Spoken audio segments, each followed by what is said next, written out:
Before you comment because you saw the video title, watch the whole video first, please, and thank you, because I feel like we go through this all the time, every time there's a new cycle, and someone needs to explain to everybody what the deal is. And I've explained it before in other videos, like this video right here, but my mic was really bad, so I want to kind of redo that video in a way. I hope this reaches a lot of people, because I see it all the time from bigger KH YouTubers and people on social media. I think we have to like bring it to a point. It's gotten to a point.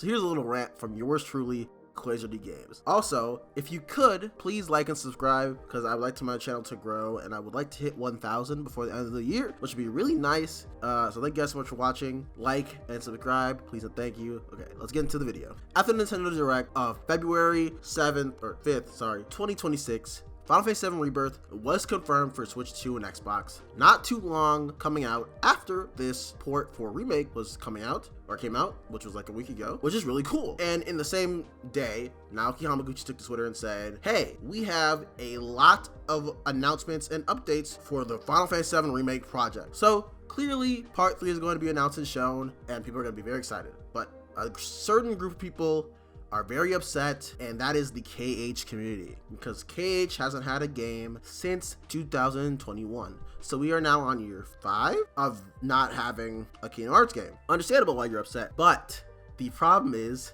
that for some reason we keep doing this thing of blaming Tetsuya Nomura for spending all his time on Final Fantasy VII Remake and taking devs away from Kingdom Hearts 4 to work on 7 Remake. This is not the case, guys. This is not the case. Osaka team is not 100% working on Kingdom Hearts 4. There is proof in the Ultimania, which I'll bring up on screen, that they share devs, but these devs also worked on stuff like Dragon Quest XI, which was most likely a thing of, hey, we all know how to use Unreal Engine 4, let's work together on these little bits. And it's probably going to be the same case here where, hey, Unreal Engine 4 is not that different from 5, can we have some people from the 7 Remake team work on this game?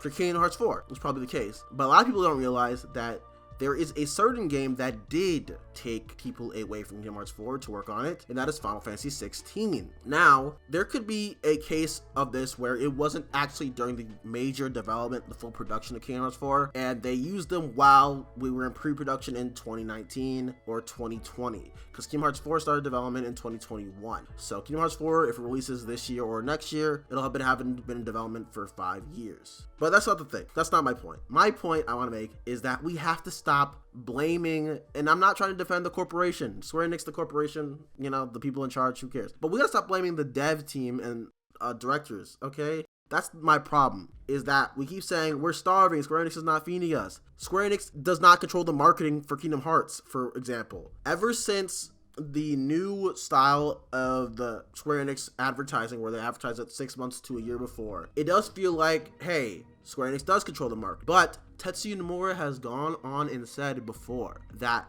the reason why Kingdom Hearts marketing is different from Final Fantasies is because Disney controls when they're allowed to show trailers. He had a trailer that he wanted to show a while ago. This is during Kingdom Hearts 3's release cycle, that he wanted to show to people before, but Disney said no. And we don't know what trailer it was actually, and I think it could have been the trailer for Toy Story, where Disney wanted to be at, I think it was at D23 when we saw Toy Story, or was it E3? No, it was D23. So I am going to assume that was the trailer he was talking about, and he wasn't allowed to show that because Disney wanted to be at D23, because Toy Story is a huge franchise. Now, I don't think that means, hey, D23 is where we'll see KH4 for the first time, because I think there's a lot of places that Kingdom Hearts 4 can show up, and I'll talk about those in a sec too. But I do think people need to realize, and I've said it before, KHMK said it before, and other people have said it before, we need to stop assuming that it's like Nomura hates us and doesn't want to show Kingdom Hearts 4. I'm sure he does. That's his baby. Final Fantasy 7 is also his baby, but Kingdom Hearts is his baby that he has more major control on in terms of story and narrative and gameplay mechanics, stuff like that, than Final Fantasy. Okay, the last part was not true, because 7 Remake plays like it does because Nomura suggested, hey, let's not get rid of the ATB. So he has clear influence over 7 Remake too. But clearly, to me, it doesn't seem like he hates Kingdom Hearts, because if you remember the lead up to Missing Link before it got canceled, he would always give updates. He would always try to give people information.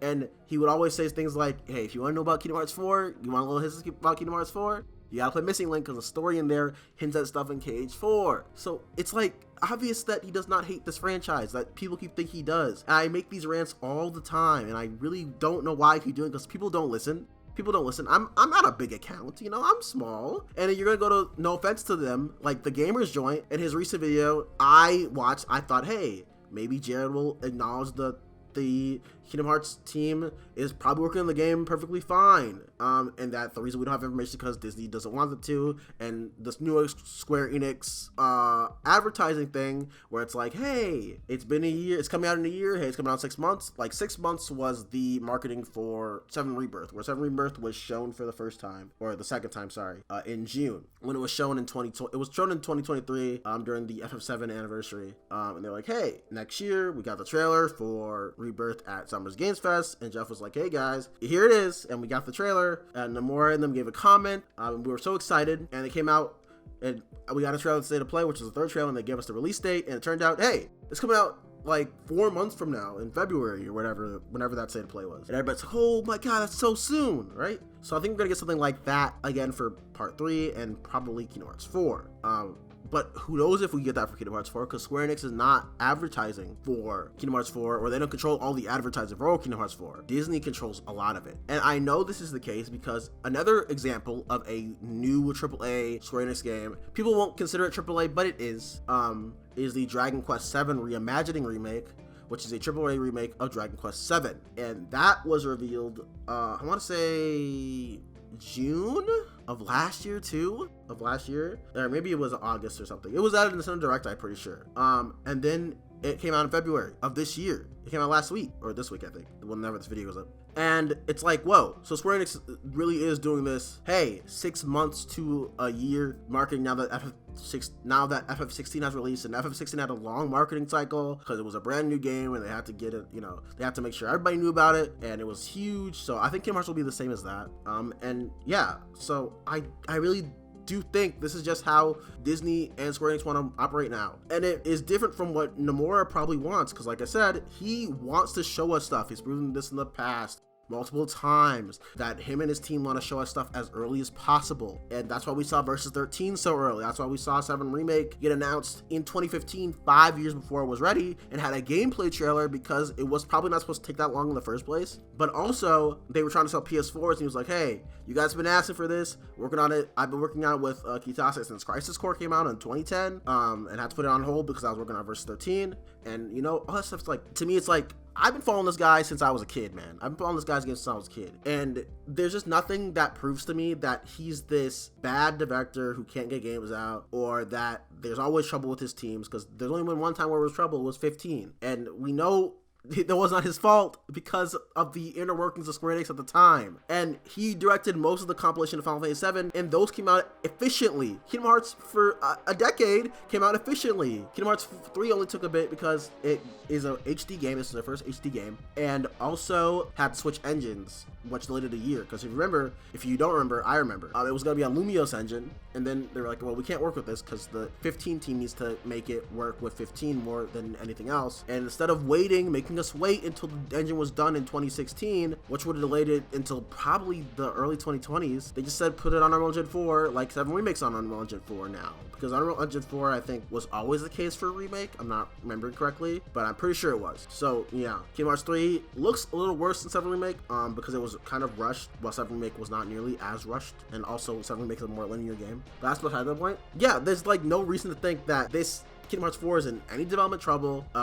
We've had people say Kingdom Hearts 4 is not dead. Nate the Hate said it. I'll put that on screen too. That is not dead. And I think people just need to get over themselves. And I don't want to say you can't be upset, because I want Kingdom Hearts 4 too. You think I don't want to see Kingdom Hearts 4 also? But I think we need to stop doing this every time where we're like, every single event, it's every single event at this, every single event, even when it doesn't make sense to be there. Like at the State of Play Japan, which was a very small direct or of some kind. It wasn't a big one. It wasn't a February, May, or September State of Play. Those ones, okay, it makes sense to be like, damn, why wasn't it here? You know, that makes sense to me. But the Japan State of Play, which existed to get Japanese fans or Japanese citizens to adopt the PlayStation, because PlayStation wants to get back in Japan, you know, because they're kind of like treading downwards there because of Nintendo and Nintendo Switch and portability and all that stuff is just too, you know, good for them because of their lives and stuff. And it's like, there's It's like clearly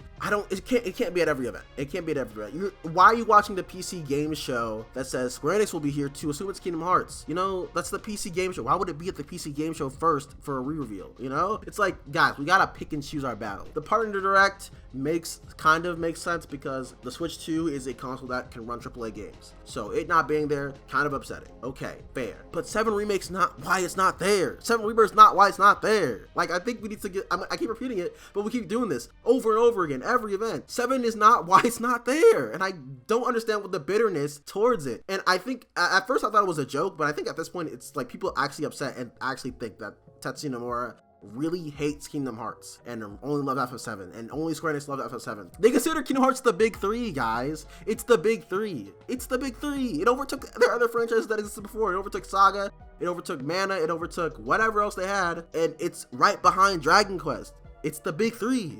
They care about it. It's like saying, man, Dragon Quest 12 hasn't shown up, but FF7 keeps getting remakes. Clearly, they hate Dragon Quest and love Final Fantasy. Guys, we just got FF16, and the only Final Fantasy content we've gotten in the past, like, since then, has been 7 remake stuff. It's a remake, which are treated like AAA games, of course, because they are AAA games, but it's just remakes. Dragon Quest also has a bunch of remakes consistently dropping. There's rumors of Dragon Quest 4, 5, and 6 trilogy dropping this year, and we already got 7. So does Square Enix hate Kingdom Hearts because Dragon Quest keeps getting games? No! Kingdom Hearts was supposed to get games. It was called Missing Link.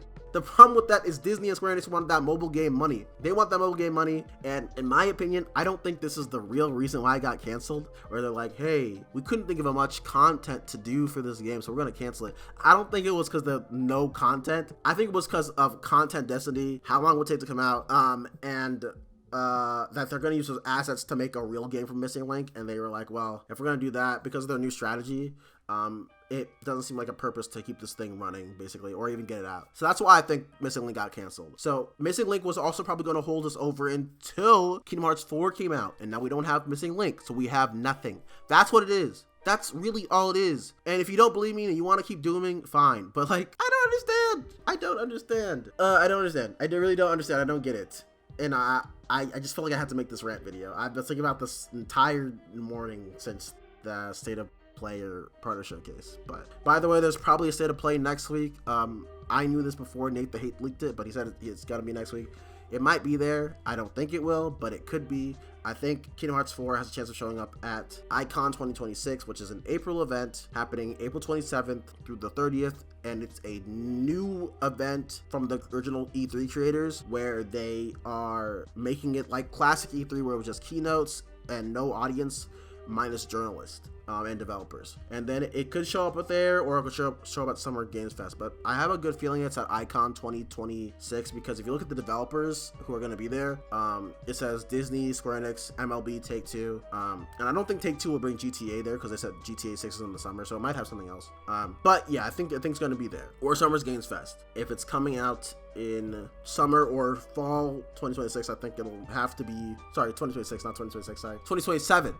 If it's coming out fall or 2027, I think it will have to show up at that Icon thing probably to get the marketing started. And Disney is listed there, so I have a really strong feeling it'll be here. I could be wrong, but I have a really strong feeling April is when we see Kingdom Hearts 4. Thank you guys so much for watching this rant. Hope you guys have a great day, and peace for Quizzy Games, everybody.